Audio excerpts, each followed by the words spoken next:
శుక్లాంబరధరం విష్ణుం శశివర్ణం చతుర్భుజం ప్రసన్నవదనం ధ్యాయేత్ సర్వవిఘ్నోపశాంతయేత్.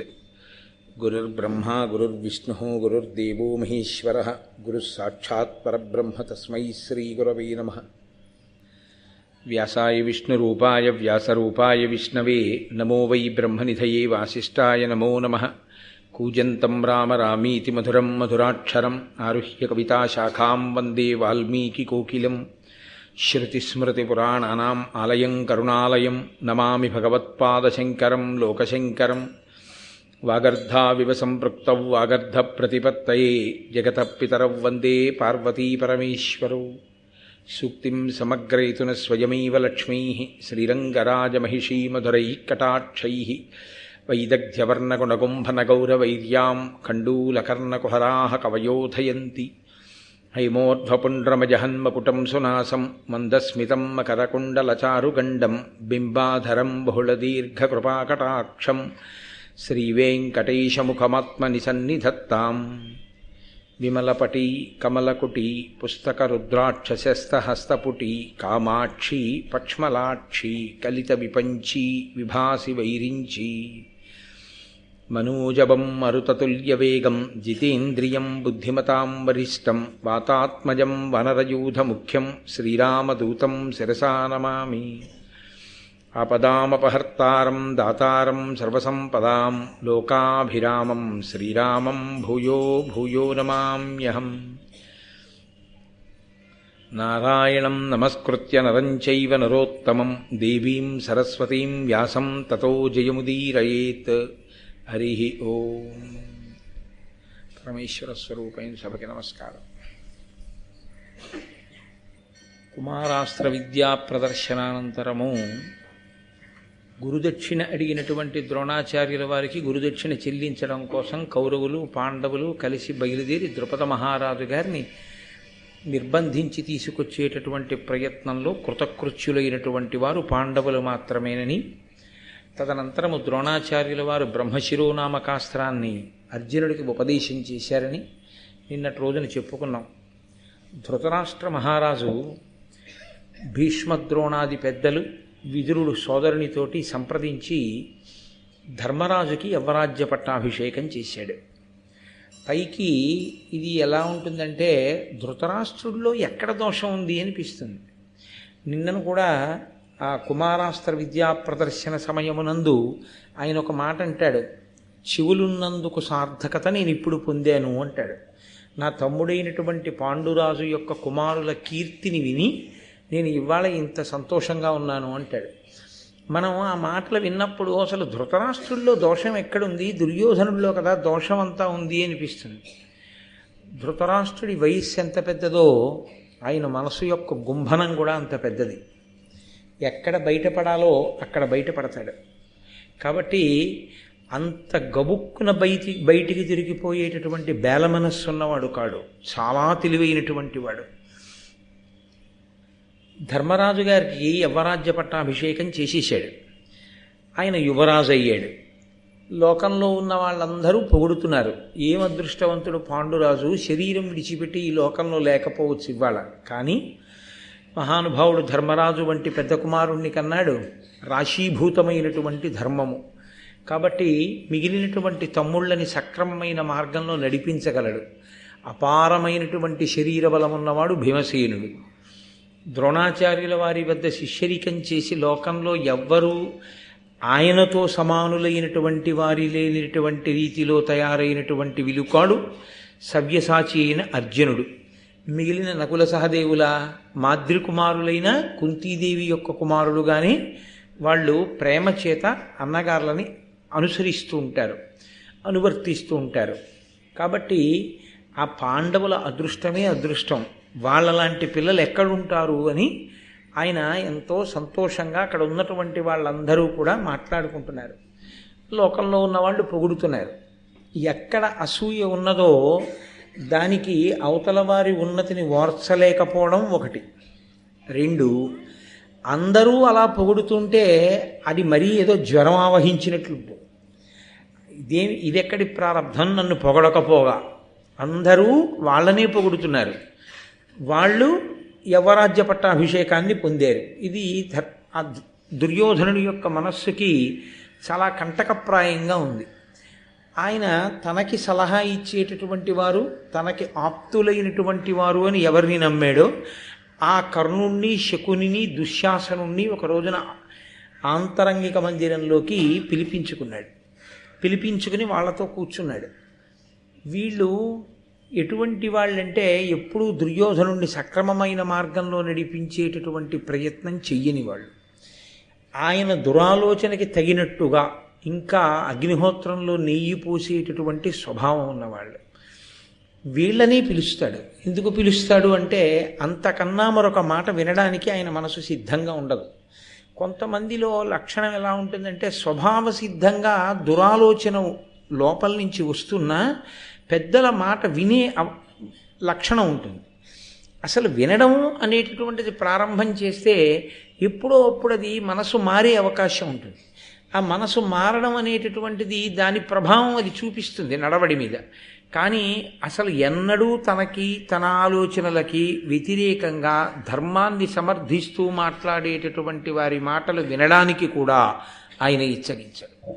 దుర్యోధనుడు పాడైపోవడానికి కారణమంతా పెద్దవాళ్ళు ఒకటే చెప్తారు: జానామి ధర్మం నచమే ప్రవృత్తి, జానామ్యధర్మం నచమే నివృత్తి. నాకు ధర్మం తెలుసు, చెయ్యను. నాకు అధర్మం తెలుసు, చెయ్యకుండా ఉండలేను. మీరు చెప్తే మాత్రం నా తలకెక్కుతుందా అని అడిగాడు ఒకసారి మహర్షులు. అంతటి మౌఢ్యము కలిగినటువంటి వాడు. కాబట్టి ఆయన తన ఆంతరంగికుల్ని కూర్చోపెట్టుకుని తన మనసులో ఉన్న మాటని వ్యక్తీకరించాడు. ఆయుధ విద్యలందు జితశత్రుములనియును రణశూరులనియు సంతతోత్సాహులనియు అత్యుద్ధతులనియును భయమందుచుందును పాండవులకు. దానిపై ఇప్పుడు ధర్మజు యువరాజు చేసే రాజైనేమి చేయువాడా, నృపనీతి ఎయ్యది నిరతంబుగా మీర నాకెరిగింపుడు నయముతోడ అనిన వినియు కణికుడను వాడు సౌబలు నాప్తమంత్రి నీతులందుగరము కుశలుడైన వాడు కురుకుల వల్లభు నిష్టమునకు తగగ ఇట్టులనియే. వాళ్ళతో తన మనసు ఉన్నది ఉన్నట్టు విప్పి మాట్లాడాడు. వాళ్ళు ఆయుధ విద్యలన్నిటి యందు కూడా చాలా పాండిత్యమును వహించినటువంటి వారు పాండవులు. వాళ్ళకి తెలియనటువంటి ఆయుధాలు లేవు. ఇదిగో నిన్ననే ద్రోణాచార్యుల వారు బ్రహ్మశిరోనామకాస్త్రం కూడా ఇచ్చాడు. రణశూరులు, వాళ్ళు యుద్ధంలో భయపడేటటువంటి వారు కారు, శత్రువులను దునుమాడతారు. సంతతోత్సాహులు, ఎప్పుడూ ఉత్సాహంతో ఉంటారు. ఇది చాలా గొప్ప లక్షణం. అదేమీ ఏదో పద్యంలో ఒక మాటగా వినేయడంతో వచ్చేటటువంటిది కాదు. అది ఎలా ఉంటుందంటే నిరంతరోత్సాహమును కప్పిపుచ్చేటటువంటి లక్షణం ఒకటి ఉంటుంది. దాన్ని జడప్రాయముగా ఉండుట అంటారు. అంటే ఏమీ స్పందన ఉండదు. అది ఎందువల్ల వస్తుంది అంటే ఉత్సాహము కొరవడిపోతుంది. మీరు కొంతమందిని గమనించండి, ఖాళీ సమయం దొరికితే వారు ఇచ్చగించేది దేనికి అంటే నిద్రపోవడానికి. పడుకుంటాను కాసేపు అంటారు. వెంటనే అది ఎంత నిరుత్సాహంగా ఉంటారంటే ప్రతిదానికి బడలిపోయానంటారు. అసలు ఏ కార్యం చేయడానికి వాళ్ళకి ఉత్సాహం అనేటటువంటిది మనసులో ఉండదు. ఇదిగో ఆ జడం పోయి ప్రతిస్పందించేటటువంటి లక్షణం ఒకటి ఉండాలి. ప్రతిస్పందించే లక్షణము అన్న మాటకు అర్థం ఏమిటంటే మనసు ఏది చేస్తోందో, ఏది వింటోందో, దేన్ని గ్రహిస్తోందో దానికి అది ప్రతిస్పందించాలి ముందు. ఒక ఉపన్యాసం వింటున్నాం అనుకోండి, ఒక పుస్తకం చదువుతున్నాం అనుకోండి, ఈ పుస్తకంలో చదువుతున్న విషయాన్ని మనసు గ్రహించి పట్టుకుని మనం ఇందులో గ్రహించడానికి ఏం లేదనకూడదు. నిష్పక్షపాతంగా ఇందులో నా బలహీనతలు ఉన్నాయి, భారతం విన్న తర్వాత నా బలహీనతల్ని నేను ఎలా గెలవవలసి ఉంటుంది అన్న కోణంలో నా మనసు ఆలోచించి ధార్మికము అని ఏది వినపడిందో దాన్ని ఆచరించుటయందు పూనికని పొందాలి. ఆ పూనికని పొందగలిగి ఉండడాన్ని ఉత్సాహము అంటారు. అది కొంతమంది యందు ఆ ప్రతిస్పందన శక్తి ఉండదు. అసలు అది దేనికి స్పందించదు. మీరు ఓ పాట కచేరీకి తీసుకెళ్లారనుకోండి, పడుకుంటాడు. పోనీ మీరు ఎక్కడో గొప్ప నాట్యం జరుగుతున్న దగ్గరికి తీసుకెళ్లారనుకోండి, అక్కడ పడుకుంటాడు. పోనీ అని ఇంటికి తీసుకెళ్ళారు అనుకోండి, ఇంట్లో పడుకుంటాడు. ఎప్పుడూ దీనికి స్పందించడు. నాలో ఈ శక్తి ఉంది, దీంతో నేను ఏదో ఒకటి చేద్దామనేటటువంటి ఉత్సాహం అసలు ఉండదు. నాకెందుకు అన్నట్లుగా ఉంటాడు. అది అసలు మనిషి అభ్యున్నతి పదంలో ప్రయాణించడానికి సరి అయినటువంటి కారణము కానీ కాదు. మనిషి అభ్యున్నతిని పొందాలి అంటే జడత్వం పోవాలి. అందుకే హనుమ విషయంలో ఒక గొప్ప విషయం చెప్తారు. ఎవరు బుద్ధిర్యశో బలం ధైర్యం నిర్భయత్వం అరోగత అజాడ్యం వక్పటుత్వంచ, ఆ జాడ్యము ఆ జడత్వమును పోగొడతాడు. హనుమని ఎవరు ఉపాసన చేస్తారో, ఎవరు హనుమ పాదములకు నమస్కరిస్తారో వారికి జడత్వం పోతుంది. వారు చాలా ఉత్సాహంగా కార్యమునందు నిమగ్నమై ఉంటారు. కాబట్టి వారు సంతతోత్సాహులు. ఎప్పుడూ ఉత్సాహమే వాళ్ళకి, ఇప్పుడు అప్పుడు అని ఉండదు.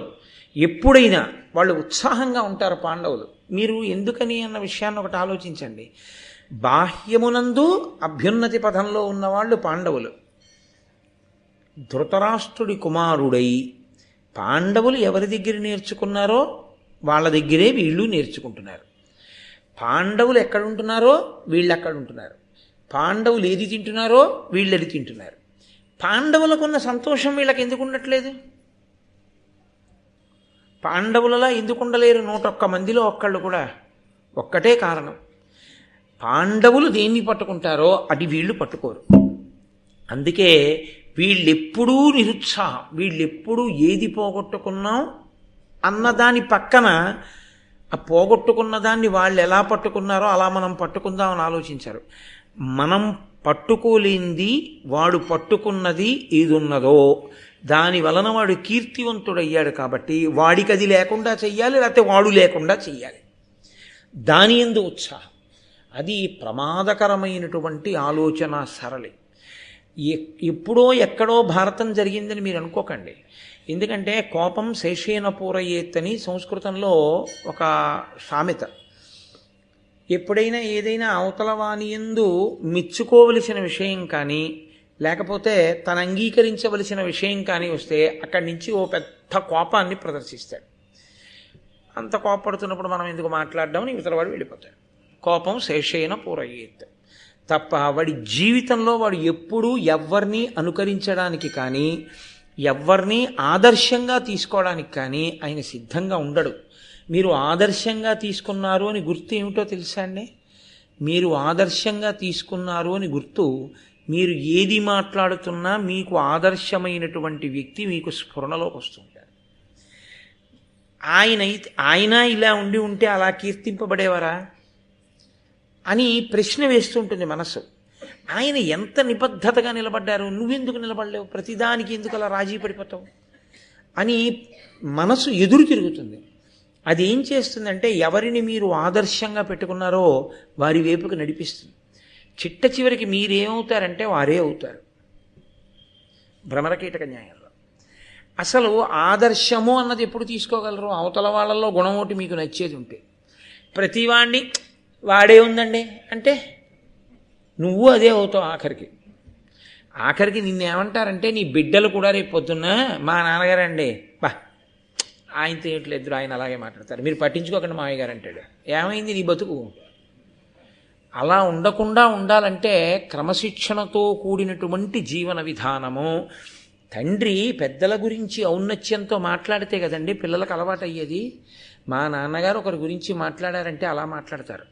మా నాన్నగారు ఆదర్శవంతమైన పెద్దల గురించి మాట్లాడితే నిద్రలో కూడా గారు ప్రయోగించకుండా ఆయన ఏకవచన సంబోధన చేయరు. అసలు అంత గౌరవిస్తారు మా నాన్నగారు, అంత మర్యాద ఆయనకి. ఆయన ఒక వ్యక్తి జీవితం గురించి చదివిన తర్వాత ఆదర్శంగా స్వీకరించడం అంటూ జరిగితే ఆ పథంలోనే ఉంటారు. కాబట్టి మా నాన్నగారికి అసలు ఇష్టపడరు అని మీ పిల్లవాడికి తెలిసిన రోజున మీరు చెప్పక్కర్లేదు. మీరేం చేస్తున్నారో అది మీ పిల్లలు చేసేస్తారు. మీరు ప్రత్యేకంగా ఇది చెయ్యని చెప్పక్కర్లా. మీరు ఎలా ప్రవర్తిస్తారో అలాగే వాళ్ళు ప్రవర్తిస్తారు. మీరు ఎలా మాట్లాడతారో వాళ్ళు అలాగే మాట్లాడతారు. ఎక్కడో కొద్దిగా మార్పు ఉండొచ్చేమో కానీ సాధారణంగా ప్రత్యేకించి కొడుకుల మీద ప్రభావం తండ్రిదే ఉంటుంది. కొడుకు తండ్రిని అనుకరిస్తాడు. తండ్రి జీవన శైలి ఎలా ఉంటుందో దాన్నే కొడుకు పట్టుకుంటాడు. మీరు చూడండి, తండ్రి అసలు బొట్టు పెట్టుకోకుండా కనపడడం అనేటటువంటిది అసంభవం అనుకోండి. ఆయన ఏదో మొహం కడుక్కోవడమో ఏదో చేసి ఇంకా స్నానం చేసి బొట్టు పెట్టుకోవడానికి మధ్యలో మాత్రమే బొట్టు లేకుండా కనపడాలంతే తప్ప అసలు బొట్టు లేని ఆయన ముఖాన్ని మీరు ఎప్పుడూ చూడలేరు.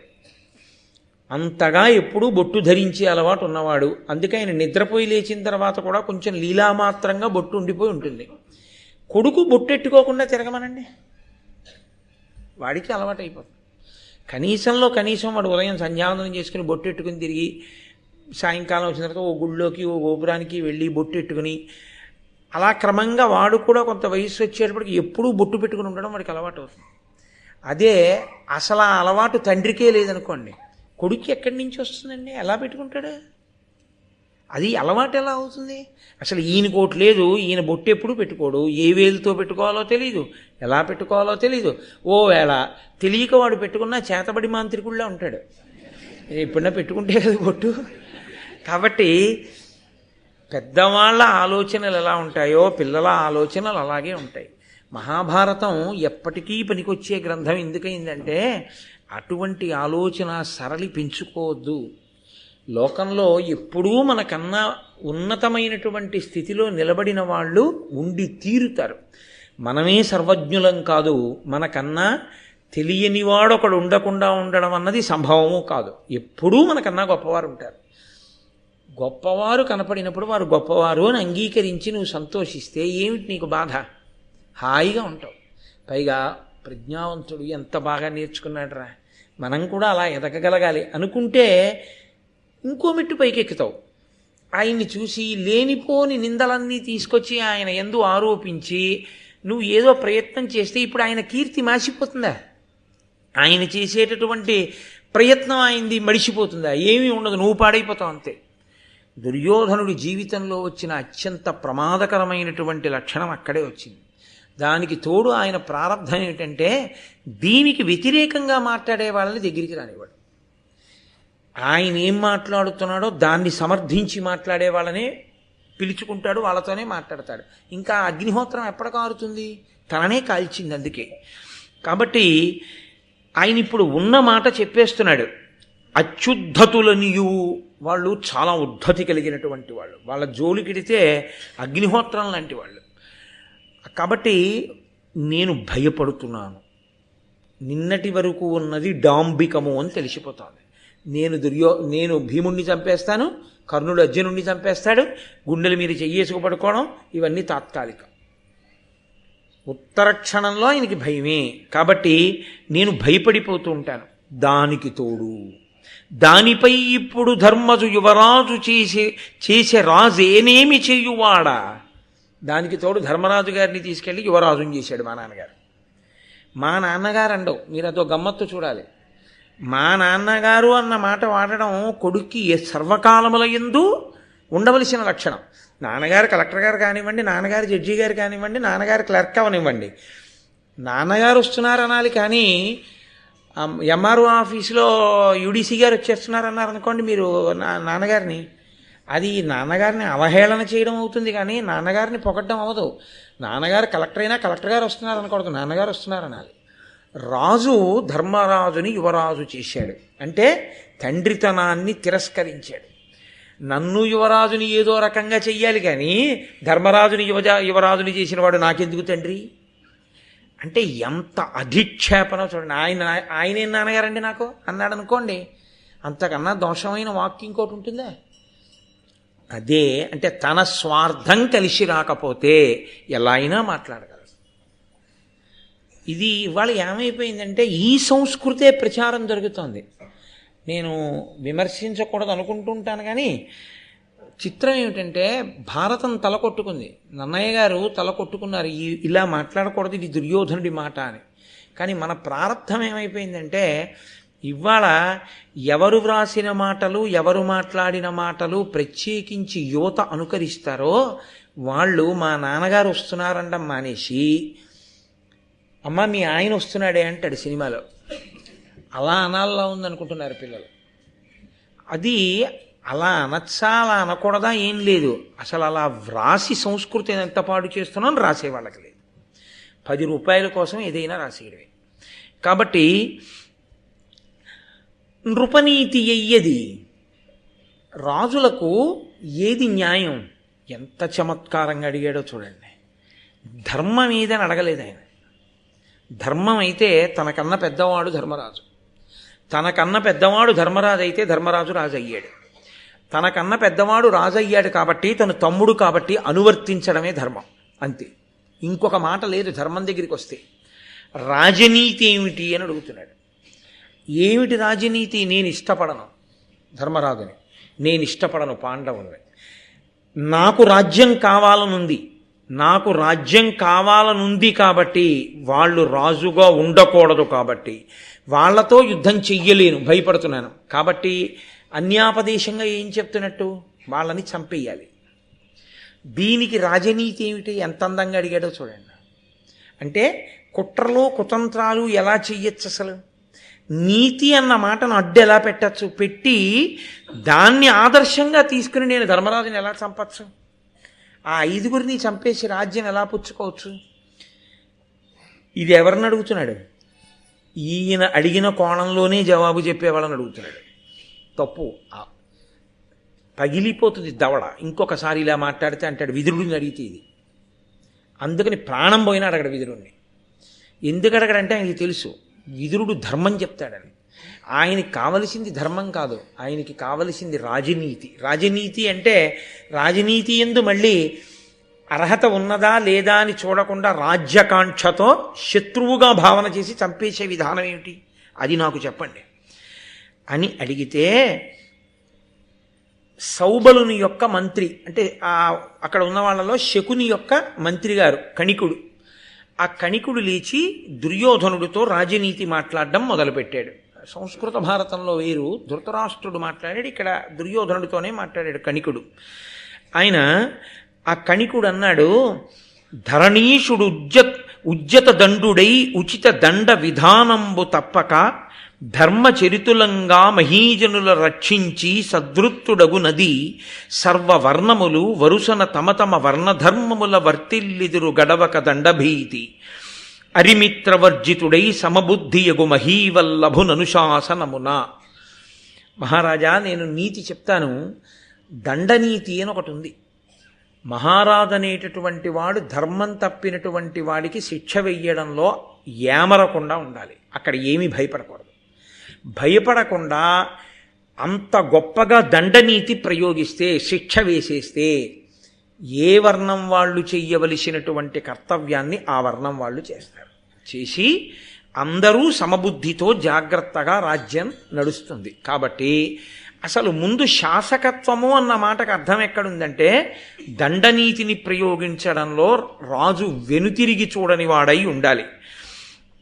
ధీరమతియుతులతోడ విచారము సేయునది మును విచారిత పూర్వ ప్రారబ్ధమైన కార్యము పారము పొందును విఘాత పద దూరంబై. ఏదైనా ఒక పని చేసేటప్పుడు ఈ పని చేద్దాం అని సంకల్పం రాగానే చేయకూడదు. ఈ పని చేద్దాం అనుకోగానే ముందు పెద్దల్ని సంప్రదించడం జీవితంలో అలవాటు కావాలి. పెద్దల్ని కూర్చోపెట్టి సంప్రదించి, అయ్యా ఇది ఎలా చేస్తే బాగుంటుంది అన్న తర్వాత వాళ్ళు అనుభవాన్ని పురస్కరించుకొని కార్యం దెబ్బతినకుండా ఇలా చెయ్యండి అని చెప్పిన విధానం ఏది ఉంటుందో ఆ విధానంలో పని చెయ్యాలి. ఆ విధానంలో చేసిన పనులు ఎన్నడూ చెడవు. ఎందుకంటే ఏ కారణాల చేత పనులు చెడిపోతాయో అనుభవంతో తెలుసుకున్న వాళ్ళు కాబట్టి ఆ కారణములు కార్యమునందు ఆచరించుటలో ప్రవేశించకుండా వాళ్ళు జాగ్రత్త వహించి విఘ్నమును తొలగించి కార్యము సఫలీకృతమవడానికి కావలసినటువంటి ప్రణాళికని సలహా రూపంలో ఇవ్వగలరు కనుక కార్యము చెడదు. కాబట్టి పెద్దలను సంప్రదించి కార్యం చెయ్యాలి. అమలినమతి ఆత్మఛిద్రములన్యులెరుగకుండా తానన్యఛిద్రములిమ్ముగ నెరుగుచూ దేశము కాలము ఎరిగి మిత్ర సంపన్నుండై. కణిక నీతి అంటారు దీన్ని. చాలా చిత్రంగా మాట్లాడతాడు కణికుడు. ఈయన మాట్లాడిన మాటల్లోంచే దుర్యోధనుడి యొక్క ఆలోచన రూపుదాల్చింది. ఆయన అన్నాడు, రాజు ఎప్పుడూ కూడా తన బలహీనత పై వాళ్ళకి తెలియకుండా చూసుకోవాలి. పై వాళ్ళ బలహీనతలు తను తెలుసుకుంటూ ఉండాలి.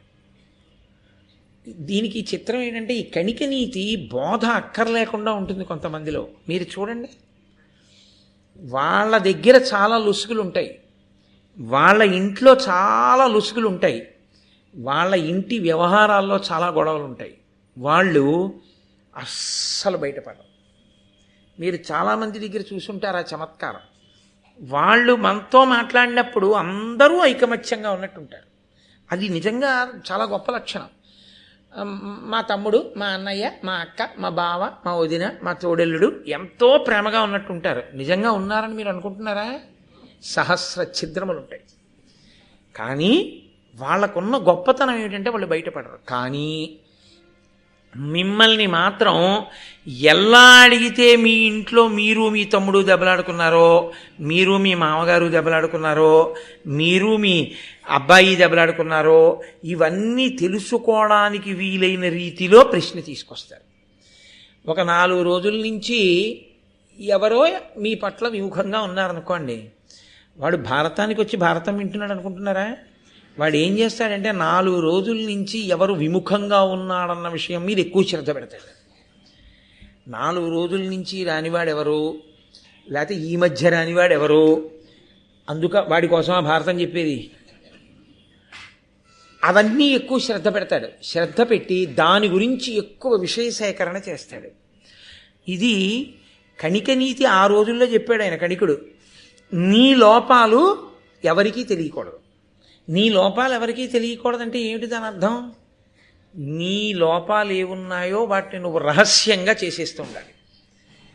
అవతల వాళ్ళ లోపాలు కనిపెట్టడమే పనిగా ఉండాలి. మహారాజా అవతల వాడిని పడగొట్టాలనుకున్నవాడు చెయ్యవలసిన విధానం ఇది అన్నాడు.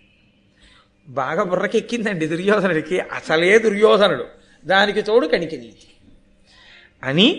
బలహీనులైనచో శత్రుల చెరచుట నీతి, అధిక దూర్వీర్య సుహృద్బలులైన వారి చెరుపగా అలవియే అక్లేశ సాక్షులగుదురే మీదన్.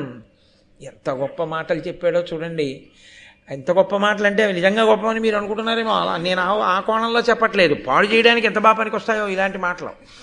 మహారాజా, శత్రువు అనేటటువంటి వాడిని తర్వాత చూద్దామని ఆక్కూడదు. అందున అవతలవాడు వేగంగా బలాన్ని పుంజుకుంటున్నాడు, రోజు రోజుకి వృద్ధిలోకి వచ్చేస్తున్నాడంటే వాడి విషయం తర్వాత ఆలోచిద్దామని చూడకూడదు, ముందు వాడిని చంపేయాలి. ఎందుకంటే ఇప్పుడే లొంగని వాడు రేపొద్దున్న ఇంకా బలవంతుడైపోయాక లొంగుతాడా? నువ్వు ఎలాగో తెలిసిపోతోంది. వాడు మాత్రం ఇంకా బలం పొందుతున్నాడు. ఇంకా బలం పొందేసినటువంటి వాడు నీ చేత ఎలా నిగ్రహింపబడతాడు? అందుకని ఆయన ఇంకా బలం పొందకముందే, ఆయన ఈపాటి తక్కువతనంలో ఉన్నప్పుడే చంపేసేయాలి. వాళ్ళని వృద్ధిలోకి రానివ్వకూడదు. వెంటనే పాండవుల్ని ఎలా చంపేయచ్చు అన్న దాని మీద ఆలోచన చేసేశాడంతే దుర్యోధనుడు. కాబట్టి నానా విహార శైలోజ్జాన సభా తీర్థదేవతా గృహం మృగయా స్థానముల కరుగునెడ మును మానుగ శోధింపవలయు మానవపతికిన్. ఎందుకండి ఈ అవసరం? హాయిగా మేడ మీదకి వెళ్ళి వేసవి కాలంలో సన్నజాజి పందిరి కింద ఓ నులక మంచం వేసుకుని, గుండెల మీద తువ్వాల వారేసుకుని, తల కింద చెయ్యట్టుకు పడుకుని నిద్రపోయాడు ఒక ఆయన. తన ఇంట్లో తాను కరెంటు పోయినా 7 ముందు గదుల తలుపులు మూసుకుని 8వ గదిలో తలుపేసుకొని పడుకున్నటువంటి వాడికి ఇంటికి 5 కిలోమీటర్ల చుట్టూ కత్తులు బరిసెలు పట్టుకు మనుషులు నిలబడ్డా కూడా లోపల ఉన్నవాడు వాడు నిద్రపోడు. ఎందుకు నిద్రపోకుండా ఉండాలి వాడు? ఎందుకంత రక్షణ వాడికి నిద్రపోవడానికి? అంటే ఇంతకుముందు ఎంతమంది నిద్ర లేకుండా చేసి ఉన్నాడు వాడి జీవన విధానంలో. కాబట్టి వాళ్ళు రారు, వీడు నిద్రపోయినప్పుడు వస్తారు. అందుకని వాడు నిద్రపోడు. వాడు ఇంతమంది మెలకువగా ఉంటే కానీ వాడు నిద్రపోని వాడంటే వాడు ఎంత రాక్షసత్వం ఉన్నవాడో అర్థమైపోతుంది. అది నాయకత్వం అని చెప్పడం తప్పు కాదు, మహాదోషభూయిష్టం. కాబట్టి మహారాజా, ఇలాంటి పనులన్నీ చేసేవాళ్ళు కొన్ని జాగ్రత్తలు తీసుకోవాలి. ఏం చేయాలో తెలుసా? నానా విహార శైలోజ్జాన సభా తీర్థ దేవతా గృహ మృగయాస్థానముల కరుగునెడ. ఎక్కడికైనా విహారానికి వెళ్ళాలంటే మనకన్నా ముందు 400 మంది వెళ్ళి చెట్టు పుట్ట కొమ్మ అన్నీ వెతకాలి. శైలో ఓ కొండ మీదకి వెళ్ళాలి. మొత్తం కొండంతా ఇంకెవ్వరు ఎక్కడానికి వీల్లేదు. ఆప్ చేసేసి అందరూ కొన్ని వేల మంది రక్షక భటులు నిలబడితే ఈయన ఒక్కడే ఎప్పుడు వెళ్ళాలి. ఇప్పుడు చెప్పేశారు నన్నయ్య గారు. ఆయన ఉద్యానవనంలోకి వెళ్ళాలంటే అంతమంది జాగ్రత్తగా ఉంటేనే వెళ్ళాలి, తన ఎడల పరాకుగా. సభ, ఆయన ఓ సభలోకి వెళ్ళి 5 నిమిషాలు మాట్లాడి వెళ్ళిపోతాడు. 5 నిమిషాలు ఆయన సభలో మాట్లాడాలంటే ఇలా దగ్గరగా కూర్చోవడానికి వీలు ఉండకూడదు. గది ద్వారంకి మెటల్ డిటెక్టర్లు ఉండాలి, ఒళ్ళంతా చెక్ చేయాలి, చేతులతో తడిమే వాళ్ళు ఉండాలి, చుట్టూ మేడలు మిద్దెలు అన్ని చోట్ల రక్షక భటులు ఉండాలి, 2 పక్కల ఇలా ఎవడి చేతులు కదుపుతాడో అని చూసేవాళ్ళు ఉండాలి. మహారాజా అలా వెళ్లాల్సి ఉంటుంది నువ్వు. ఎందుకని? నువ్వన్నీ ఇలాంటి పనులే చేసి అలా ఉండాలి. అబ్బా ఎంత గొప్ప నీది, బాగా బుర్రకెక్కుతుంది దుర్యోధనుడికి. ఇది ఎక్కట ఏమి అది భారతదేశానికి స్వాతంత్రం వచ్చినప్పుడు జవహర్లాల్ నెహ్రూ గారు గుర్రం ఎక్కి ఇండియా గేట్ వరకు వచ్చి వెనక్కి ఎడుతుండేవారు తీన్మూర్తి భవన్కి, గుర్రం మీద స్వారీ చేసి వ్యాయామానికి. తర్వాత మాట నేను అన్నాను. సభ, తీర్థములంటే నేను మీతో మనవి చేశాను కదా, స్నానం చేసినప్పుడు యజ్ఞ ఫలితం ఇవ్వగలిగినటువంటి ప్రదేశములు. అటువంటి తీర్థానికి వెళ్ళినా కూడా, ఒకవేళ మీరు తీర్థ స్నానానికి వెళ్ళినా అలా ఉండాలి, అంత జాగ్రత్తగా ఉండాలి. దేవతాగృహ, దేవతలు ఉండేటటువంటి గృహంలోకి వెళ్ళేటప్పుడు కూడా ఇది పూజామందిరమే కదా ఇక్కడ ఎవరేం చేస్తారని అనుకోకూడదు. దేవతాగృహ, మృగయా, వేటకు వెళ్ళినప్పుడు కూడా స్థానముల కరుగునెడ మునుమానుగ శోధింపబలయు మానవపతికిన్. రాజు ఎంత జాగ్రత్తగా ఉండాలో తెలుసా? రాజుని మట్టు పెట్టడానికి ఎదురు చూస్తూ ఉంటారు. కాబట్టి వీటిలో ఎక్కడికి వెళ్ళినా నేను ఇక్కడికే కదా పెడుతున్నాను అనుకోకూడదు. కొన్ని 100 మంది అవన్నీ వెతికేసి పర్వాలేదు రాజుగారు రెండంటే అప్పుడు వెళ్ళాలి. కాబట్టి కడు నలుకయు కూర్మియు ఏర్పడ ఎరిగించునది వాని ఫలకాలమునన్ పిడుగును గాట్పును జనులకు పడుటయు వీచుటయు ఎరుక పడి ఎడు భంగిన్. రాజా, మీ కోపానికి ఫలితం ఏమిటో ఎవ్వరికీ తెలియకూడదు. పాపం నన్నేం చేయడ్లా ఉందనుకోవాలి. మీ ప్రేమకి ఫలితం ఏమిటో కూడా ఎవరికీ తెలియకూడదు. ఈ 2 ఎలా ఉండాలో తెలుసా? గాలి వాటు, పిడుగుపాటు అలా ఉండాలి. పిడుగు పడినప్పుడు నోటీస్ ఇస్తుందా? వచ్చే వారం పడుతున్నాను 8 గంటలకు 8 నిమిషాలకు ఫలానా చోట పడతానని చెప్తుంది, నేను పడిపోతుంది అంతే. పిడుగు పడితే ఎలా ఉంటుందో అకస్మాత్తుగా నీ కోపం అలా ఉండాలి. ఇతరులకి తెలియకుండా పాడు చేసేయాలి. అకస్మాత్. ధర్మం అయితే ఏం చెప్పాలి? కోపాన్ని నువ్వు నిగ్రహించుకో అని చెప్పాలి. ఆయన చెప్పేది ధర్మం కాదని మీరు గుర్తుంచుకోవాలి. ఇవన్నీ విని కడికుడు చెప్పినవన్నీ మేము పాటించాలని తహతహలాడకండి ఉస్మా. కాబట్టి ఆయన దుర్యోధనుడికి చెప్పాడని చెప్తున్నాను అంతే నేను. కాబట్టి మహారాజా, పిడుగు పడినప్పుడు ఎలా ఉంటుందో అలా ఉండాలి కోపం. ప్రేమ ఎలా ఉండాలంటే ఫలితాన్ని ఇచ్చేటప్పుడు గాలి వేసినట్టు ఉండాలి. ఏమిటో ఒక్క పెడుతోంది అంటుంటే ఒక్కసారి అలా మలయమారుతం వచ్చిందనుకోండి, వస్తే అబ్బా ఎంత హాయిగా ఉంది, నేను వస్తున్నానండి మీ అందరినీ చల్లగా ఒక్కసారి హాయిగా ఉండేటట్టు నేను చూస్తాను కదా, 8 గంటల 13 నిమిషాలకి వీస్తాను అని చెప్తుంది. ఏమిటి ఆమె వస్తుంది అంతే. లేకపోతే ఒక పెద్ద ప్రభంజనం వస్తుంది, వచ్చే ముందు ఇన్ని సెకండ్లకు వస్తుందని ఇది వచ్చేస్తుంది అంతే ఆ ప్రభంజనం. అకస్మాత్తుగా వేసవికాలం అయిపోయి వానాకాల ప్రారంభ సమయంలో సాయంకాలం వేళలో వస్తాయి ఈదురుగాళ్ళు.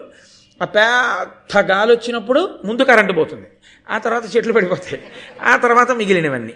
కాబట్టి అలా గాలి వాటు పిడుగుపాటు ఎలా ఉంటాయో కోపం యొక్క ఫలితం, ప్రేమ యొక్క ఫలితం అలా ఉండాలి. తనకపకారమును చేసిన జనుడల్పుడని నమ్మి చేకొని ఉండం జనక ఒక ఇంచుక ముల్లయినను పాదతలముననున్న నడవగనగునే. రాజా, చిన్నవాడింకాను పెద్ద ఏం చేస్తాడు లేదు అని శత్రువును వదలకూడదు. చిన్న ముళ్ళు కాల్లో విరిగింది, చిన్న ముల్లే కదండి కాల్లో విరిగింది అని వదిలేస్తే ఏది అడుగులు చూస్తాను వేయలేవు. చిన్న ముళ్ళైనా కాల్లో దిగితే వెంటనే ఎలా తీసేయాలో అలాగే శత్రువు చిన్నవాడైనా ఉపేక్షించకూడదు, చంపేయాలి. తరియగునంతకు రిపుతన అరకట పెట్టుకొని ఉండునది తరి ఉడుగం చెరచునది రాతి మీదను వరలగ మృద్ఘటము నెత్తి వైచిన భంగిన్. శత్రువుని చూసేటప్పుడు శత్రువుతో కలిసి తిరిగేటప్పుడు ఎలా ఉండాలో తెలుసా?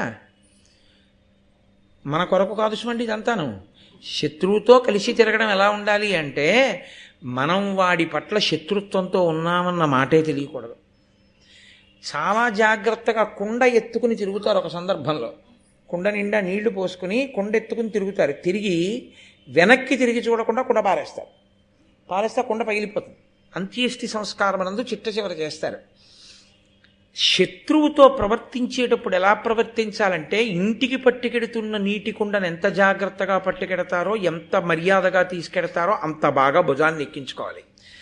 సమయం చూసి కింద పారేసినప్పుడు ఎలా పారేయాలంటే, రాళ్ల మీదకి ఆ కొండ విసిరినట్టు పారేయాలి, ముక్కలైపోవాలి. మళ్ళీ వాడు భుజం మీద పెట్టుకున్నాడని వాడు అనుకుని ఆదమరవాలి, నువ్వు విసిరితే రాళ్ల మీద పడి బద్దలవ్వాలి. అంత గుట్టుగా ప్రణాళిక వెయ్యాలి శత్రు సంహారమనందు. వెంటనే వచ్చేస్తోందండి దుర్యోధనుడి బుర్రలో ప్రణాళికంతా. ఈ మాటలు వింటున్నాడు, ప్రణాళిక రచన చేసేస్తున్నాడు. దీని ప్రభావం ఎక్కడుంటుందో తెలుసా అండి? 2 అత్యంత ప్రమాదకరమైన ఉంటాయి జీవితంలో. నేను యథార్థమైన మాట మీతో మనవి చేస్తున్నా. 1 వాక్కు, 2 పుస్తకం. మీరు చదివే పుస్తకాలు ఎటువంటివో అవి మీ మనసు మీద ప్రభావం చూపించి తీరుతాయి. పుస్తకం అనగా ఏమి, లేకపోతే ఇంట్లో మీరు చూసేటటువంటి టీవీ అనగా ఏమి, మీరు ఏది ఎక్కువ చూస్తారో అదే మీ మనసు మీద ప్రభావాన్ని చూపిస్తుంది. ఇంకా చిత్రం ఏమిటో తెలుసా అండి? మీరు ఆహారం తీసుకునేటప్పుడు ఏది తలుచుకుంటూ ఏది చూస్తూ తీసుకుంటారో, మీ ఆహారంలో 6వ వంతు మనసు అయినప్పుడు అదే మనసు యొక్క ప్రకోపంగా వస్తుంది. అందుకే పిల్లలకి ఆహారం పెట్టినా, తాను ఆహారం తీసుకుంటున్నా రజోగుణ తమోగుణ భూయిష్టమైనవి ఏవి అసలు ప్రసంగంలో కానీ ప్రస్తావనలో కానీ తెచ్చుకోకూడదు. అదే లోపలికి ఎడుతుంది, మనసుగా 6వ వంతుగా తయారైపోతుంది. 2 పుస్తకం. మీరు ఇంట్లో పుస్తకం, ఏ పుస్తకం పడితే ఆ పుస్తకం కొనేసి ఇంట్లో పెట్టేసుకుని ఏ పుస్తకం పడితే ఆ పుస్తకం చదివించారనుకోండి, అర్థం పర్థం లేకుండా వ్రాసేసినటువంటి పుస్తకాలు ఇప్పుడు ప్రింటింగ్ ప్రెస్ టెక్నాలజీ వచ్చిన తర్వాత మరీ విపరీతంగా వచ్చేస్తున్నాయి. వచ్చేసిన తర్వాత మీరు ఏ పుస్తకం పడితే ఆ పుస్తకం చదివించారనుకోండి, లేనిపోని ఉపద్రవాలు వస్తాయి. ఓహో ఇలా ఉండాలా ఉందనుకుంటారంతే, ఇదే నిజంలా ఉందనుకుంటారంతే. పెద్ద పెద్ద మాటలు, అసలు అవి వైదికము కాదు. అవైదికమైనటువంటి బోధలు, అవైదికమైనటువంటి రచనలు, అవైదికమైనటువంటి సాహిత్యం, మనిషిని పతనం చెయ్యగలిగినటువంటి సాహిత్యం విరివిగా వచ్చేస్తుంది. ఆ పుస్తకాలు ఏం చేస్తాయంటే, మిమ్మల్ని మెల్లిమెల్లిగా కొద్ది కొద్దిగా విషం పుచ్చుకున్నవాడు చివరికి ఎలా పాడైపోతాడో అదే పనిగా గ్రంథపఠనం చేసిన వాడు అలాగే పాడైపోతాడు. అలాగే మీరు ఎవరి ప్రసంగాలు, ఎవరి మాటలు వింటుంటారో అవే మీ మీద ప్రభావం చూపిస్తాయి. మీకు ఎప్పుడూ అవైదికాన్ని, అధర్మాన్ని, అర్థం పర్థం లేని సిద్ధాంతాలని బోధ చేసే ప్రసంగాలకి మీరు అలవాటు పడిపోయారనుకోండి, క్రమంగా జీవితంలో ఏమవుతుందంటే ఆ అవైదికత అంతా జీవితంలో అనుష్ఠాన పర్యంతంలోకి వచ్చేస్తుంది.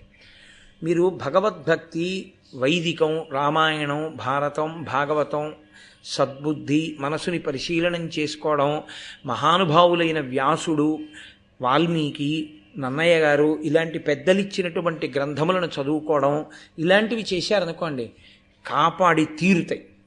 ఒక్కొక్కచో ఎలా ఉంటుందో తెలుసా అండి? మీ ఇంట పెట్టినటువంటి పుస్తకాలు మీతో పోవు, మీ తరువాత తరాల మీద ప్రభావం చూపిస్తాయి. మీరు చదివారా చదవలేదా అన్నది వేరే విషయం. నాకు మనం ఎవరో భాగవతం పట్టుకొచ్చి ఇచ్చారు. ఎందుకు ఇస్తున్నారు ఇది నాకని అడిగాను నేను. అయితే వాళ్ళు అన్నారు, ఏదో కొన్నామండి మేము చదవడం ఎందుకని, మీరు చదువుకుంటారని ఇస్తున్నాను అన్నారు. నేను అన్నాను, మీరు చదవకపోతే తప్పేం లేదు, మీ ఇంట్లో ఉంచుకోండి. ఎందుకు ఇచ్చేస్తారు భాగవతం? ఉంచుకుని ఒక్క పువ్వు వేయండి దాని మీద, చదవకండి. పోనీ మీరు చదవను అనుకుంటే, చదవలేను అనుకుంటే చదవకండి, ఒక్క పువ్వు వేసి నమస్కారం చేయండి. పువ్వు కూడా వేయలేరా? మీ ఇంట్లో గూట్లో పెట్టుకుని ఒక నమస్కారం చేసి వదిలేయండి. ఎవరో ఒకడు వస్తాడు, మీరు నమస్కారం పెట్టగా భాగవతం చదివేవాడు ఒకడు వస్తాడు మీ ఇంటికి, మీ వంశంలో పుడతాడు, వాడు చదువుతాడు భాగవతం. వాడు భాగవతం చదివినందుకు మీ ముందున్న 7 తరాలు తరిస్తాయి. కాబట్టి మాకెందుకంటే నిశ్చయకండి, ఉంచుకోండి ఆ పుస్తకాన్ని ఇంట్లో అని చెప్పాను. కొన్ని పుస్తకాలు ఇంట్లో ఉండాలి. ఇంట్లో తప్పకుండా ఉప్పు నిండుకోవడం అన్నది ఉండదు కదండి. ఉప్పు నిండుకోవడం అన్నది లేకుండా ఇంట్లో ఉప్పు పప్పు అగ్గిపెట్టే ఇలాంటివి ఎలా ఉంటాయో రామాయణం లాంటి కావ్యం ఇంట్లో లేకుండా ఇల్లు ఉండకూడదు, ఉండి తీరాలి. ఆ ఇంట రామాయణం 7 వాల్యూమ్స్ లేవు అంటే, 7 కాండలు లేవు అంటే ఆ ఇంట ఏదో పెద్ద దోషం ఉంది, ఆ ఇంటి సంస్కృతిలోనే దోషం ఉందని గుర్తు. కొన్ని లక్షల రూపాయలు ఒక మనిషికి చొప్పున ఆ కుటుంబంలో తినేస్తున్నారు. పుట్టిన దాదిగా ఎంత తినుంటాం, ఎంత డబ్బు ఖర్చు పెట్టుంటాం? 7 కాండల పుస్తకాలు కొనుక్కోవడానికి 750 350 రూపాయలు, ఇంకా తక్కువకు వస్తున్నాయి గోరఖ్పూర్ ప్రెస్ అయితే. 7 కాండల రామాయణం పుస్తకాలు నీ ఇంట్లో ఎప్పుడూ లేవు అంటే అంతకన్నా అసహ్యకరమైన విషయం ఇంకోటి ఉందా జీవితంలో?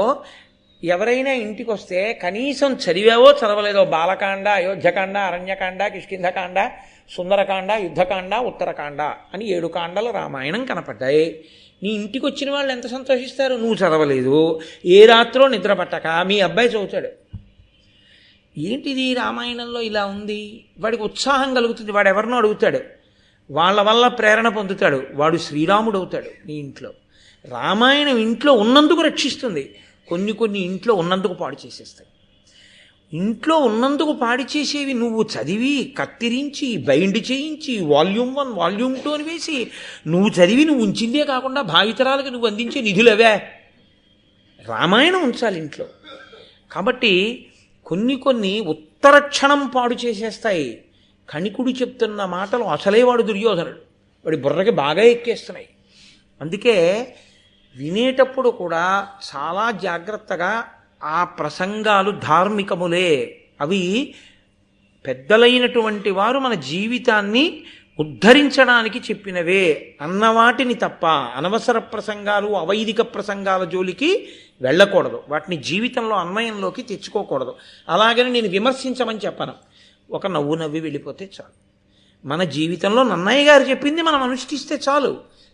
నన్నయ్య గారు, తిక్కన గారు, ఎర్రాప్రగడ మహానుభావులు, వాల్మీకి, వ్యాసుడు, సూర్యచంద్రులు, ఆ వాంగ్మయం చదవగలిగితే చాలు జీవితంలో, ఒక జీవితకాలం చాలదు వాటికి. అంత గొప్ప వాంగ్మయం అది. ఇంకెందుకు నీకు మిగిలిన పుస్తకాలు?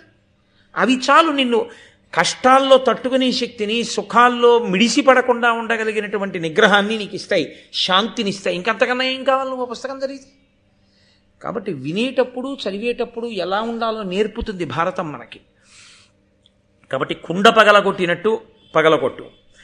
బాలుడని తలచి రిపితో ఏలి ధనమున కలిసి యునికి ఇది కార్యమే, ఉత్కీలానల కణ ఇంచుక చాలదే కాల్పంగ ఉగ్రశైలాటములన్. నా శత్రువు చిన్నపిల్లాడు, ఇంకా ఏం చేయగలడు ఇప్పుడు నన్ను? ఇప్పుడు నేను ఇంకా చాలా రక్షణలో ఉన్నాను, నా శత్రువు నన్ను ఏం చేయగలడు అనుకున్నవాడు చాలా ప్రమాదం వైపు గెడుతున్నవాడు. ఎందుకంటే నిప్పురవ్వ చిన్నది, కానీ అది అరణ్యంలో ఎండుటాకుల్లో పడింది. చిన్న నిప్పురవ్వే కదా అని వదిలేశావు, అదే అరణ్యాన్నంతటినీ కాల్చేస్తుంది. కాబట్టి శత్రువు చిన్నవాడని చూడకూడదు, చంపేయాలి. మొనసి అపకారి కడ నిడి కొనియుండెడు కుమతి దీర్ఘకుజ శాఖాగ్రంబున నుండి నిద్రవోయెడు మనుజునకు సమానమగు ప్రమత్తత్వమునన్. శత్రువు పక్కనే ఉండగా వీడేం చేస్తాడులే అనుకున్నవాడు ఎటువంటి వాడో తెలుసా? చెట్టు యొక్క చిట్ట చివరి కొమ్మ మీదకెక్కి గాఢ నిద్రపోయిన వాడితో సమానం. అక్కడి నుంచి కింద పడిన వాడివి ఎప్పుడు పడతావు ఎవరికి తెలుసు? కాబట్టి శత్రువు పక్కన ఉండగా ఉపేక్షించకూడదు, శత్రువుని సంహారం చెయ్యాలి అని కణికుడు చెప్పాడు. అంటే దుర్యోధనుడు ఏ కోణంలో ప్రశ్న వేశాడో ఆ కోణంలో కణికుడు సమాధానం చెప్పాడు. ఇప్పుడు కణికుడి సమాధానం దుర్యోధనుడు ఒక ప్రణాళిక వేసుకోవడానికి బాగా పనికొచ్చింది. ఇప్పుడు ఈయన ఈ ప్రణాళిక వేసుకుని అది అమలు కావడానికి తండ్రి గారి యొక్క సహకారాన్ని అభ్యర్థించాలనుకున్నాడు. అనుకుని తండ్రి దగ్గరికి వెళ్ళాడు. వెళ్ళి ఎంత చమత్కారంగా అన్నాడంటే, నాన్నగారు మీరు ధర్మరాజుని యువరాజుగా కూర్చోపెట్టారు, యువరాజ్య పట్టాభిషేకం చేశారు.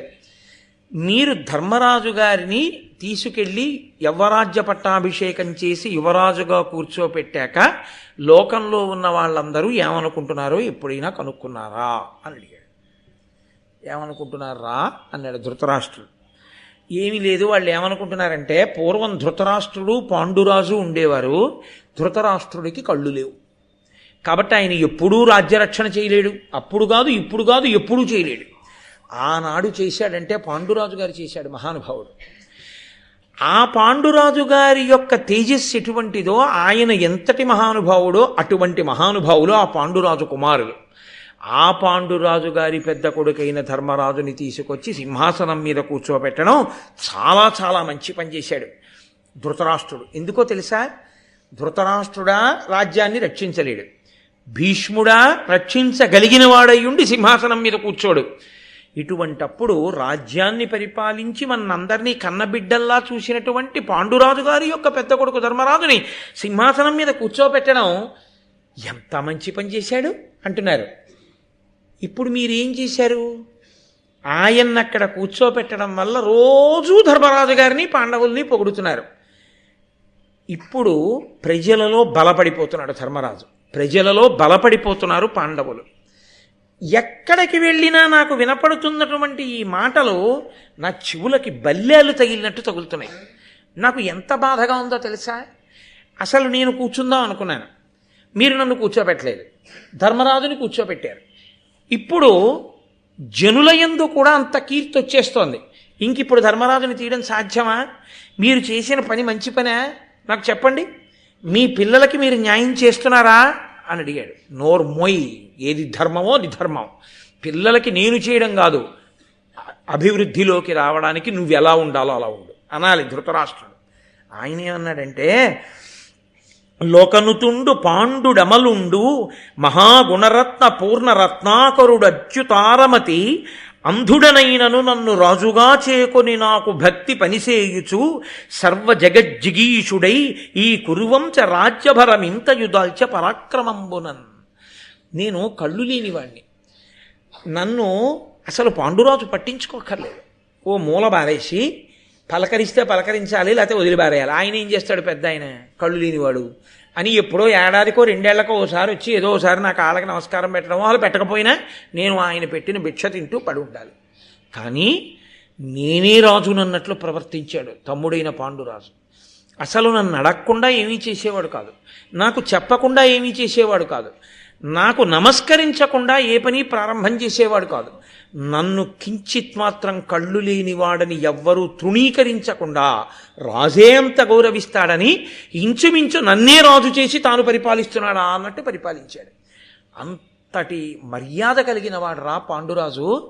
కాబట్టి పాండురాజు రాజుగా ఊంచుకున్నాడు సింహాసనం మీద. ఆ పరిపాలన యందు అతను మంచి పేరు తెచ్చుకున్నాడు. ఇదంతా పొగుడుతున్నాడని మీరు అనుకుంటున్నారేమో. బయట పడతాడు చూడండి, ఎంత గమ్మత్తుగా బయట పడతాడో అని ఆయన అన్నాడు. పరచక్రపతులచే భీకరుడై ధనరాసులదిమి కప్పము కొని చిచ్చెర తెచ్చి ఇచ్చి నన్నును భరతకుల శ్రేష్ఠుడని ఉనిచే బహుయజ్ఞములన్. అన్నయ్య నువ్వు భరతకుల శ్రేష్ఠుడు అన్నయ్య అంటూ తాను దిగ్విజయయాత్ర చేసి ఎందరో రాజుల్ని ఓడించి ధనకనక రాసులు తీసుకొచ్చి పోసి నా చేత యజ్ఞయాగాది క్రతువులు చేయించాడు. దానివల్ల ఏమైందంటే ఎంతటి మహానుభావుడయా పాండురాజు. పెద్దవాడు ధృతరాష్ట్రుడు కళ్ళు లేనివాడైతే, పనికి మాలినవాడైతే అంత గౌరవిస్తున్నాడు. తాను చేసుకోలేడా అశ్వమేధయాగం పీటల మీద కూర్చుని? తాను చేయకుండా అన్నగారిని తీసుకొచ్చి కూర్చోబెట్టి అశ్వమేధయాగం చేసి తాను దిగ్విజయ యాత్ర చేస్తున్నాడు. ఎంత గొప్ప పాండురాజు అని లోకమంతా పొగిడింది. అంత గొప్ప పాండురాజు కూర్చుని ఉన్నాడు కాబట్టే ఆ రోజుల్లో నేను పాండురాజుని సింహాసనం నుంచి తీయలేకపోయాను.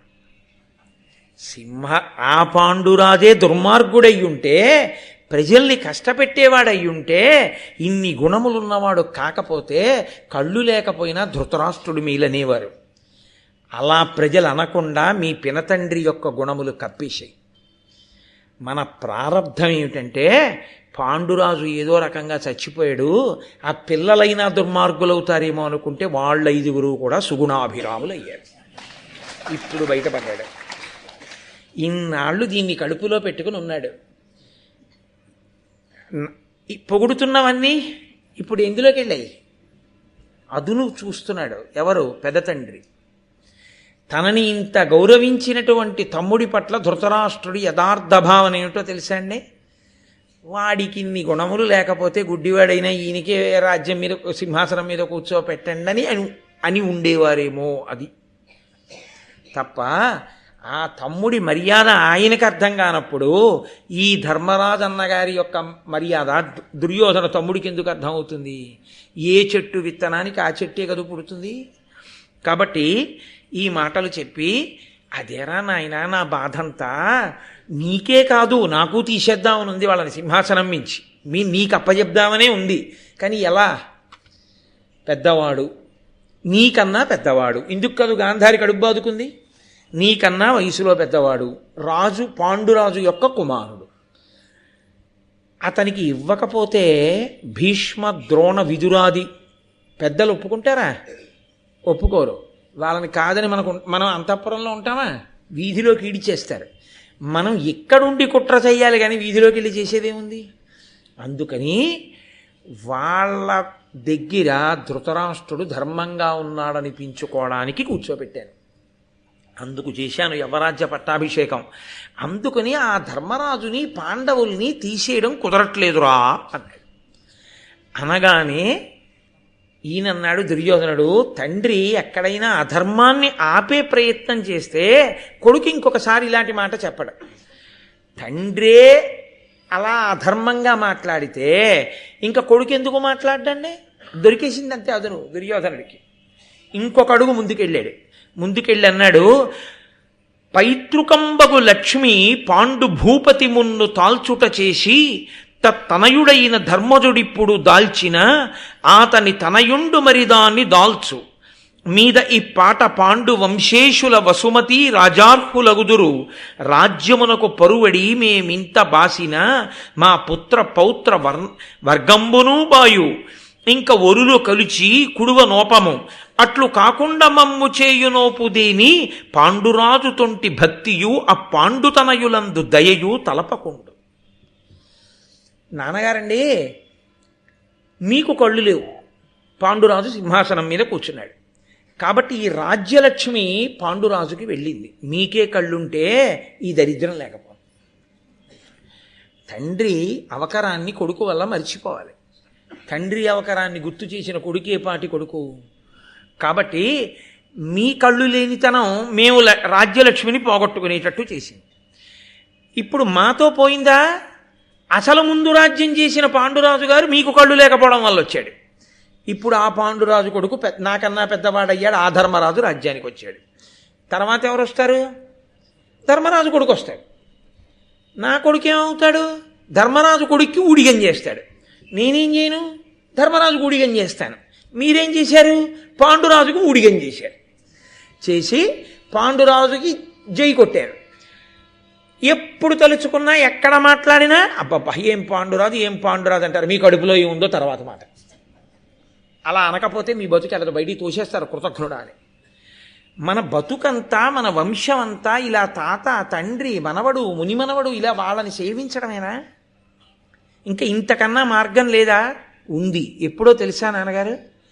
పాండురాజు చేసిన మంచిని గుర్తు తెచ్చుకోవడం కూడా అసలు మీరు ఆపేసేయండి కాసేపు. పాండురాజు కొడుకుల మీద ప్రేమని కాసేపు పక్కన పెట్టేయండి. తమ్ముడి కొడుకులన్న భావన తీసేయండి.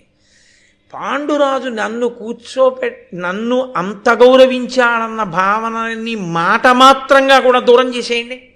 చేసేసి ఆలోచించండి, మనం పాండవుల్ని రాజ్యానికి దూరం చేసేయచ్చు, చంపేయచ్చు. ఈ మాట అనగానే ధృతరాష్ట్రుడు అన్నాడు, సరేరా నేను నీకొకటి చెప్తాను, నువ్వు వాళ్ళని చంపేద్దాం అంటున్నావు కదా, అది ఎలా సంభవం? భీష్మ ద్రోణ విదురాది మహావీరులు ఉన్నారు పైన, వాళ్ళు 1000 కళ్ళతో గమనిస్తూ ఉండరు, ఎలా సాధ్యం అవుతుంది అంటే, నాన్నగారండి దాని గురించి మీరు బెంగ పెట్టుకోకండి, వాళ్ళందరూ కూడా పాండవ పక్షానికి వెళ్ళిపోతారని కదా మీ భయం. వెళ్లకుండా నా దగ్గర ప్రణాళిక ఉంది. ఏమిటో తెలుసా? ఇప్పుడు నాకు మీరెలా లొంగారో అలా కొడుకు కోసం తండ్రి లొంగుతాడు. అశ్వత్థామ నేనంటే ఇష్టం కాబట్టి, అశ్వత్థామకి నేనంటే ఇష్టం కాబట్టి ఎప్పుడూ అశ్వత్థామ నాతో ఉంటాడు. అశ్వత్థామ నాతో ఉంటే ద్రోణుడు పాండవుల కోసం వెళ్ళిపోలేడు, కొడుకు కోసం ద్రోణుడు ఉంటాడు. ద్రోణుడు ఇక్కడ ఉంటే ఆయన చెల్లెలు కృపి భర్త అయినటువంటి కృపాచార్యుడు బావమరిది బావగారిని వదిలి మళ్ళీ ఇంకో శత్రుపక్షంలోకి వెళ్ళలేడుగా. కృపాచార్యుడు ఉంటాడు. కృపాచార్యుడు ఉంటే కృపి ఉంటుంది. కృపి, కృపాచార్యుడు, ద్రోణుడు, అశ్వత్థామ ఉంటే భీష్మాచార్యుల వారు ఇంతమందిని వదిలేసి ఆయన ఒక్కడే వెళ్ళడం. కాబట్టి భీష్ముడు ఉంటాడు. కాబట్టి అశ్వత్థామ వలన వీళ్ళనందరినీ లాగుతాను, లాగి నా వైపు కట్టి పెట్టుకుంటాను. కాబట్టి వీళ్ళు మనకు ఉపకారం చేయకపోవచ్చు, కానీ పాండవులకు ఉపకారం చేసే అవకాశం లేకుండా చేస్తాను. అటు పక్షాన నిలబడకుండా చూస్తాను. చాలా, ఇంకేం కావాలి? అశ్వత్థామను అడ్డుపెట్టి లాగుతాను. కాబట్టి భయం లేదు. వాళ్ళందరూ ఏదో చేస్తారని మీరు భయపడకండి. కాబట్టి ఇప్పుడు చెప్పండి నాన్నగారండి అంటే ఆ ధృతరాష్ట్రుడు అన్నాడు, ఏ నెల్ల ప్రొద్దున ఎడలోన తలతు నీ అభిప్రాయంబ ఇది దారుణంబుగాన వాకునకు జుల్కన తేరనోప కడగి పాండవుల ఏకత మెట్టులను అనుపగానగు మరి దీని గాంగేయ విదుర కలశజాశ్వత్థామ గౌతముల్ బుద్ధిగా ఒడంబడుదురే కాదయ్య అనినా కౌరవ జ్యేష్ఠుండు ఘనుడిట్టులనియే. ఒరే, ఇన్నాళ్ళకి నువ్వు బయటపడ్డావు, నాకు కూడా కడుపులో ఇదే భావన. ఈ పాండవుల్ని ఎలాగ రాజ్యానికి దూరం చెయ్యాలి, ఈ పాండవులకి దక్కకుండా నా పిల్లలకి ఈ రాజ్యం అంతా ఎలా అప్పజెప్పేయాలి అని నేను ఆలోచిస్తున్నాను. కానీ ఈ మాట నేను భీష్ముడి దగ్గర, ద్రోణుడి దగ్గర నోటితో అనను. పాండురాజు ఎంత గొప్పవాడు, ధర్మరాజు ఎంత గొప్పవాడు, వాళ్ళు పాపం పిల్లలు నా పిల్లలతో సమానం. వాళ్ళ గుణములు వింటుంటే నా చెవులు పొంగిపోతున్నాయి, నా మనసు రంజిల్లిపోతోంది. ఆ ధర్మరాజు కదూ సింహాసనానికి అర్హుడు అంటూ ఉంటాను. ఎందుకో తెలుసా? నా కడుపులో ఉన్నదంటే జుట్టట్టుకి ఇడిచేస్తారు వాళ్ళు. అందుకుని అనట్లేదురా, నా కడుపులో ఉన్న భావన కూడా ఇదే. కానీ ఇది ఎలా సంభవం అవుతుంది, దానికి ఏమిటి ప్రణాళిక అంటే ఆయన అన్నాడు, వలనుగల మంత్రివరులం పిలిచి పృధానందనులకు ప్రియముగా మీరు ఇమ్ముల వారణావతంబును వెలయగ పొగడుండు వారు విని తగుల నెడన్. ఇక్కడ భీష్ముడు ఉంటాడు, ఇక్కడ ద్రోణుడు ఉంటాడు, ఇక్కడ విదురుడు ఉంటాడు, ఇక్కడ కృపాచార్యుడు ఉంటాడు. కాబట్టి ఇక్కడ మనం మట్టు పెట్టలేం. ఇవన్నీ నేను ఇంతకు ముందు చేసేసినవే. ఆదిపర్వంలో ముందు నీళ్లలో తోసేసాను, విషం పెట్టించేసాను, చాలా చేశాను, కలిసి రాలేదు. వాళ్ళనందరినీ కాల్చి చంపేయాలంటే ఇక్కడ ఉండగా కుదరదు. ఎందుకంటే వాళ్ళకి ధర్మపక్షపాతం ఉన్న పెద్దల యొక్క అనుగ్రహం ఉంది. అసలు ముందు ఈ ప్రదేశం నుంచి వాళ్ళని తప్పించాలి. ఎందుకు ఎడతాడు యువరాజు? రాజధానిని విడిచిపెట్టి వెళ్ళడగా. ఇప్పుడు ఒక్క ధర్మరాజు వెళ్ళాడు ఏ కారణానికైనా, మిగిలిన పాండవులు ధర్మరాజును ఒక్కడిని చంపితే వీళ్ళు తిరగబడరు, మమ్మల్ని బతకనిస్తారా? 5గురిని చంపాలి. 5గురిని చంపి కుంతి మిగిలితే ప్రజల్లో విప్లవం వస్తుంది. ఆ తల్లిని చూడగానే అయ్యయ్యయ్యో 5గురు బిడ్డల్ని కన్న తల్లి, ఈ దుర్మార్గ ధృతరాష్ట్రుడు, దుర్యోధనుడు ఆ కుంతిని చంపేశారు, ఆ కుంతి కొడుకుల్ని చంపి పాపం ఆవిడ అలా ఏడుస్తోంది అంటారు. కుంతి కూడా ఉండకూడదు. అసలు ప్రజలకి గుర్తు రాకూడదు. ఇక తొందరగా ప్రజలు మర్చిపోవాలి. తొందరగా ప్రజలు మర్చిపోవాలంటే కుంతి సహితంగా 5గురు పాండవులు చచ్చిపోవాలి. కుంతి సహితులై 5గురు పాండవులు చచ్చిపోవాలంటే అంతఃపురంలో కుదరదు.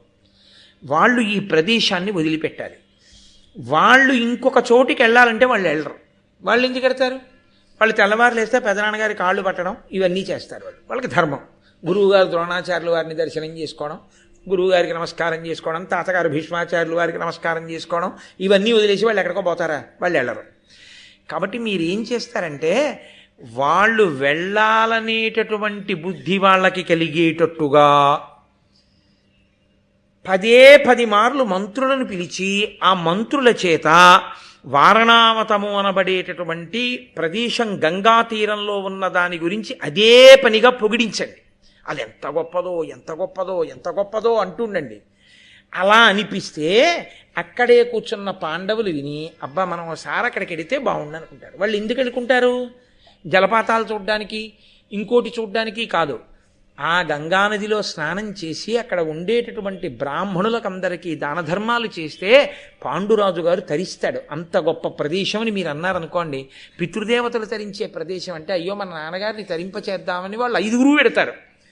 ఎందుకంటే తండ్రి కడుపున పుట్టినటువంటి బిడ్డలు, ప్రత్యేకించి కొడుకులు, మిగిలిన వాటిలో ఎంత కొట్టుకు చచ్చిపోయినా పర్వాలేదు, కానీ ఒక్క విషయంలో కనీస మర్యాద, ఒక తల్లికి ఒక తండ్రికి పుట్టడం అంటే ఆ శరీరాలు పడిపోయేంత వరకు వాళ్ళు కలిసి కనీసంలో కనీసం ఏడాదికి ఒకసారి ఒక పని చెయ్యాలి. తమ్ముళ్ళుగా పుట్టిన వాళ్ళు అన్నగారితో కలిసి తద్దినం పెట్టాలి. అలా కలిసి పెట్టకపోతే ఆ తల్లిదండ్రులు గుండెలు బాదుకుని ఏడుస్తారు పితృదేవతాలోకంలో. ఎందుచేత అంటే వాళ్ళకి ఒక ప్రీతి అన్నది ఒకటి ఏడుస్తుంది. ఏదో పెద్దవాడు ధార్మికుడు, ఆయన తద్దినం పెట్టాడనుకోండి, వాళ్ళు వచ్చిన ప్రారంధం ఏంటంటే ఆయన ఇచ్చిన నీళ్లు తాగి వాళ్ళు వెళ్ళరు, వాళ్ళు ఏడుస్తారు. ఇద్దరినికి అన్నాను, పెద్దవాడు తద్దినం పెడుతున్నాడు బాగానే ఉంది, ఆ రెండో వాడు పనికి మాలినవాడు, వాడు పెట్టట్లేదు తద్దినం, వాడు పాడైపోతున్నాడని వాళ్ళు ఏడుస్తారు. అందుకని శాస్త్రం ఏం చెప్పిందంటే వాడు మర్యాదతో ఉన్నా ఏడుస్తారు, లేకపోయినా ఏడుస్తారు. అయ్యో పాపం పిల్లలు చూసావా ఎంత ధర్మానికి కట్టుబడ్డారో అని సంతోషిస్తారు. కాబట్టి ఆ తమ్ముడు తద్దినానికి రావాలి. వచ్చి అన్నగారి చెయ్యి కింద పెడితే తమ్ముడు పైన చెయ్యి పెట్టాలి, పైన చెయ్యి పెట్టి నీళ్లు విడిచిపెట్టాలి. చిట్ట చివర కింద అన్నగారి చెయ్యి ఉండాలి. తాను పెద్దవాడైనా తన చెయ్యి కింద ఉండేది తద్దినంలో. తమ్ముళ్ల చేతుల మించి పడినటువంటి నీళ్లు ఆఖరణ పెద్ద కొడుకు చేతిలోంచి కింద పడాలి. కొడుకు పెద్ద కొడుకుగా ఒకడు పుట్టి ఉండాలి అంటే దేవతలు ఒక అధికారం చూస్తారు. వీడి శరీరం పడిపోయేటప్పుడు వీడు వాడి ఒళ్ళో తల పెట్టుకుని పడుకుని 1,00,000 తేళ్లు కుట్టిన బాధ పొందకుండా కొడుకు ఒళ్ళో తల పెట్టుకుని చచ్చిపోయేటంత అదృష్టం వీడికి ఇవ్వడానికి కావలసిన పుణ్యం ఉందా? ఆ పుణ్యం లేకపోతే కర్మ సంతానాన్ని ఇవ్వరు, అంటే పెద్ద కొడుకుని ఉండడం. ఐశ్వర్యానికి కారణం కనిష్టపుత్రుడు, ఆఖరివాడు. అందుకే దత్తత ఇస్తే పెద్దవాడిని ఇవ్వరు, ఆఖరివాడిని ఇవ్వరు. ఇద్దరే కొడుకులు ఉన్నవాళ్ళు దత్తతలు ఇవ్వకూడదు. పెద్దవాడిని దత్తత ఇవ్వడానికి వీల్లేదు కర్మ సంతానం, కిందవాడిని ఇవ్వడానికి వీల్లేదు, వాడు ఐశ్వర్యానికి కారకం, వాడు లక్ష్మీప్రదమైనటువంటి సంతానం. అందుకే ఇద్దరు కొడుకులు ఉన్నవాళ్ళు ఏ కారణం చేత దత్తత ఇవ్వకూడదు. ముగ్గురు కొడుకులు ఉన్నవాళ్ళు మధ్యలో ఉన్న వాళ్ళనే దత్తతిస్తారు. కాదని ఇస్తే రెండో వాడిని దత్తతిస్తే పెద్దవాడి ఐశ్వర్యం నశిస్తుంది. పెద్దవాడిని ఇస్తే ఉత్తర జన్మల్లో కర్మ చేయడానికి సంతానం ఉండదని శాస్త్రవాక్కు, నా సొంత మాట కాదు. కాబట్టి అన్నదమ్ములు అందరూ ఉండాలి పితృకార్యం అంటే. ఉండి కనీస మర్యాద. మీరు కొట్టుకున్నారు, దరిద్రం, అది వదిలేయండి. మిమ్మల్ని కన్న తండ్రి ఏం చేశాడు? ఆయన కని మీ అందరికీ నామకరణం చేశాడుగా, అందరికీ అన్నం పెట్టాడుగా, ఆయన ఇచ్చేదేదో అందరికీ ఇచ్చాడుగా. పెద్ద ఆయన ఇంట్లో ఫోటో పెట్టుకుని మా నాన్నగారిని గౌరవంగా చెప్పుకున్నట్టు నువ్వు చెప్పుకోవడానికి అధికారం ఇచ్చాడుగా. పాపం అంతటి మహానుభావుడు బతికున్ననాళ్ళు అన్ని ధర్మకార్యాలు చేశాడు, అంత పేరు గడించాడు, అంతటి మహాభక్తుడు. ఏమైనా కర్మ నువ్వు ఎందుకు పెట్టవు తద్దినం? నువ్వు ఎందుకు వెళ్ళావు అన్నయ్య దగ్గరికి? అలా వెళ్ళని తమ్ముడు కృతజ్ఞుడు. వాడి